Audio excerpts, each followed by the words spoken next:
శ్రీ గురుభ్యో నమః. శ్రీ మహాగణపతి నమః.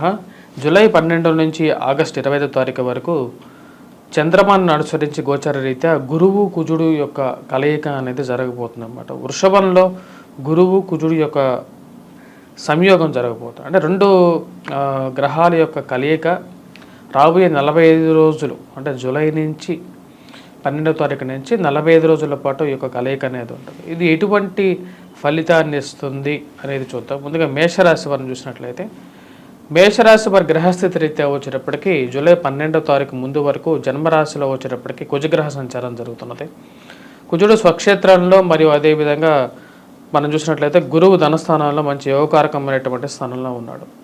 కుజుడు తన యొక్క స్వభావరీత్యా వచ్చేటప్పటికి వాపగ్రహం కాబట్టి గురువు కుజుడు కలిసినప్పుడు మిత్రులైనటువంటి గురువు కుజుడికి స్వమిత్రత్వం అనేది ఉందన్నమాట. తద్వారా వచ్చేటప్పటికి ఇది ఈ యొక్క రాశి వారి మీద పెద్దగా ప్రతికూలతమైనటువంటి ఫలితం అయితే చూపించదు, నెగిటివ్ ఇంపాక్ట్ అయితే ఇవ్వదు. కాకపోతే ఈ రాశి వారికి వచ్చేటప్పటికి మనం చూసినట్లయితే ఇంకా గ్రహస్థితి రీత్యా తృతీయంలో ఆ యొక్క సమయానికి వచ్చేటప్పటికి తృతీయంలో రవి యొక్క సంచారం అనేది జరుగుతున్నది.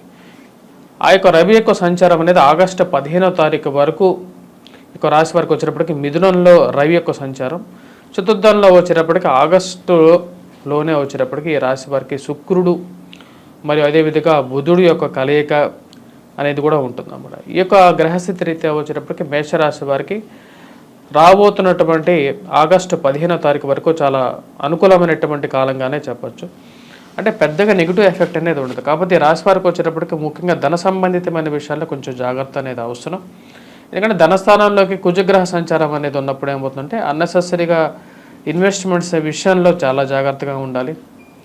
మరియు అదేవిధంగా కుటుంబ సంబంధ బాంధవ్యాల విషయంలో చాలా జాగ్రత్తలు తీసుకొని ముందుకు వెళ్తూ ఉండాలన్నమాట. అంటే మీరు ప్రతి ఒక్కరితో కలుపుకొని ముందుకు వెళ్ళడానికి ఎక్కువగా ప్రయత్నం చేస్తున్నట్లయితే అనుకూలంగా ఉంటుంది లైఫ్ అనేది.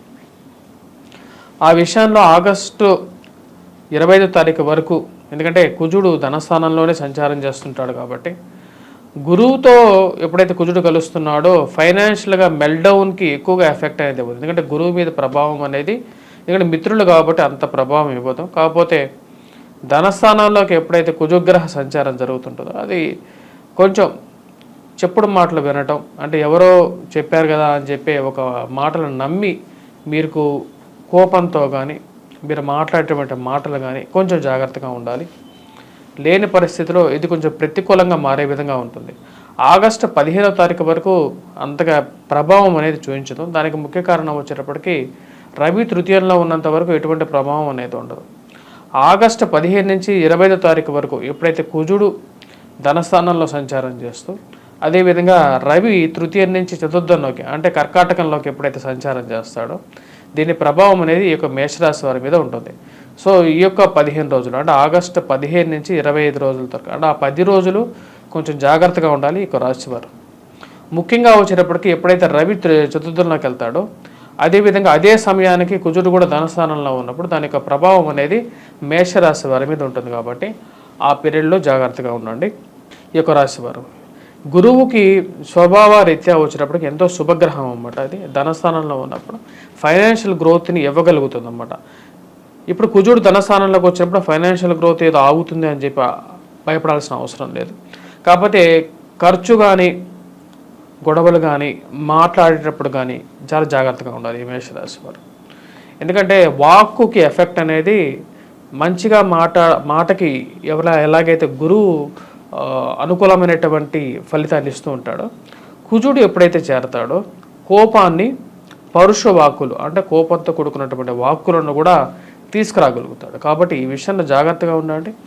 మాట్లాడేటప్పుడు జాగ్రత్తగా మాట్లాడండి. అదేవిధంగా కుటుంబ సంబంధ బాంధవ్యాలు విషయంలో కూడా జాగ్రత్త అనేది అవసరం. వివాహ ప్రయత్న సంబంధితమైన విషయాల్లో కూడా మీరు తీసుకున్నటువంటి నిర్ణయాలను ఏవైతే ఉన్నాయో వాటి చెప్పేటప్పుడు సామరస్యంగా చెప్పడానికి, స్థిరచరాస్తుల కొనుగోలు సంబంధితమైన విషయాల్లో ముఖ్యంగా చెప్పాలంటే ఏదైనా ప్రాపర్టీ కొనేటప్పుడు కూడా 10 మంది మంచి వారిని నిర్ణయం తీసుకోండి.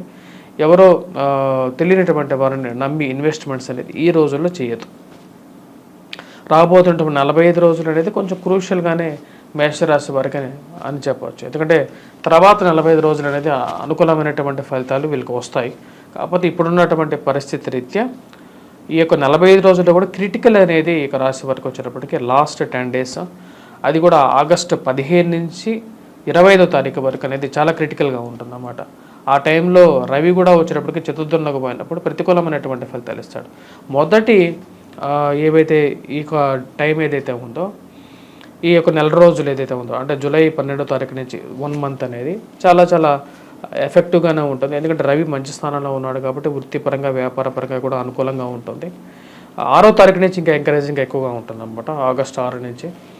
ఎందుకంటే ఈ రాశి వారికి వచ్చేటప్పటికి జూలై 6 నుంచి వచ్చేటప్పటికి శుక్రుడు కూడా చతుర్థంలోకి వెళ్ళటం అనేది కూడా ఒక శుభపరిణామంగా చెప్పవచ్చు. రవికి శుక్రుడికి అంత యోగ్యత అనేది కలిసి ఉండదు కాబట్టి వృత్తిపరంగా వ్యాపారపరంగా కూడా అనుకూలంగా ఉంటుంది. ఎందుకంటే రవి అనుకూలమైనటువంటి స్థానంలో ఉన్నప్పుడు ఉన్నతమైనటువంటి స్థానంలో ఉన్నటువంటి వారితో సయోధ్య అనేది ఏర్పడుతూ ఉంటుంది. పేరు ప్రఖ్యాతులు కలిగినటువంటి వారితో కూడా ఒక అండర్స్టాండింగ్ అనేది, వారితో ఒక పరిచయాలు మీకు ఉంటాయి. అదే విధంగా విద్యార్థులకి అనుకూలమైనటువంటి కాలంగా కూడా చెప్పవచ్చు. వృత్తిపరంగా అనుకూలంగా ఉంటుంది. ఫైనాన్షియల్లో రొటేషన్స్, సమయానికి కొన్ని ఇబ్బందులు అనేది ఎదురవుతుంటే వాడిని ఎదిరించగలిగినటువంటి సామర్థ్యం కూడా మీకు ఆ సూర్యభగవానుడు ఇవ్వగలుగుతాడు అన్నమాట. మేషరాశి వారికి అనుకూలమైనటువంటి సమయంగానే చెప్పవచ్చు. వివాహ ప్రయత్న సంబంధితమైన విషయాల్లో కూడా అనుకూలమైనటువంటి సమయంగానే చెప్పవచ్చు. ఈ రాశి వారికి జూలై 6వ తారీఖు నుంచి కొంచెం అనుకూలత అనేది ఎక్కువగా ఉంటుంది. విద్యా సంబంధితమైన విషయాల్లో విద్యార్థులకు అనుకూలంగా ఉంటుంది. ముఖ్యంగా వచ్చేటప్పటికి రవి యొక్క అనుకూలత రీత్యా వచ్చేటప్పటికి చేపట్టబోయే ప్రతి పనులను విజయాన్ని సాధించగలుగుతారు. చిరచరాస్తుల కొనుగోలు అంటే ముఖ్యంగా ప్రాపర్టీ కన్సల్టేషన్స్లో ఇందాక చెప్పినట్టుగా మటుకు కొన్ని జాగ్రత్తలు తీసుకోవాలి.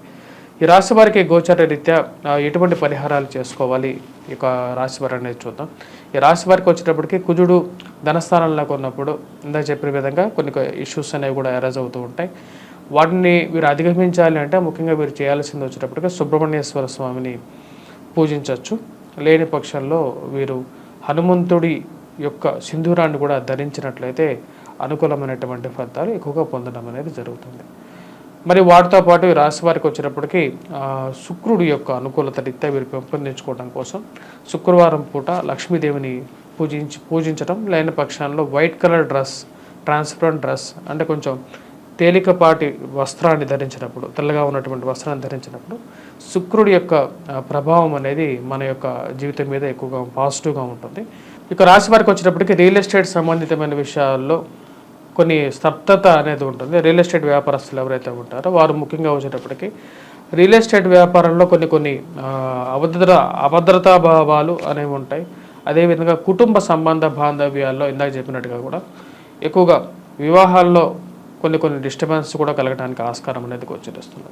ఈ యొక్క విషయానికి వచ్చేటప్పటికి ముఖ్యంగా కుజుడు ధనస్థానంలో ఉన్నప్పుడు ఈ యొక్క విషయంలో కొద్ది జాగ్రత్తలు అనేది కూడా తీసుకొని ఉండటం అనేది చాలా ముఖ్యం. మరి అదేవిధంగా ఎవరో తెలియనటువంటి వారిని నమ్మి ముందుకు వెళ్ళటం అనేది ఎప్పుడు చేయొద్దు. స్టాక్ మార్కెట్లో స్పెక్యులేషన్స్లో ఇన్వెస్ట్మెంట్స్ విషయంలో కూడా వచ్చేటప్పటికి కొన్ని జాగ్రత్తలు తీసుకోండి. ఎందుకంటే మోసపూరితమైనటువంటి మాటలు నమ్మేటువంటి వారు మన చుట్టుపక్కలే ఉంటారన్నమాట. దొంగతనాలకి గురవటానికి కూడా అధికమైనటువంటి ఛాన్స్ అనేది ఉంటుంది. కాబట్టి ఎందుకంటే కుజుడి యొక్క అనుకూలత లేనప్పుడు ఇటువంటి నెగిటివ్ ఇంపాక్ట్ అనేది మన మీద ఎక్కువగా జరుగుతూ ఉంటుంది. సో ఆ కుజుడి యొక్క అనుకూలత రీత్యా వచ్చినప్పటికీ అనుకూలం లేనటువంటి పరిస్థితుల్లో వాటిని అధిగమించడానికి చెప్పినటువంటి పరిహారాలు అనేది కూడా చేసుకున్నట్లయితే సక్సెస్ఫుల్గా ఉంటారు. స్వస్తి.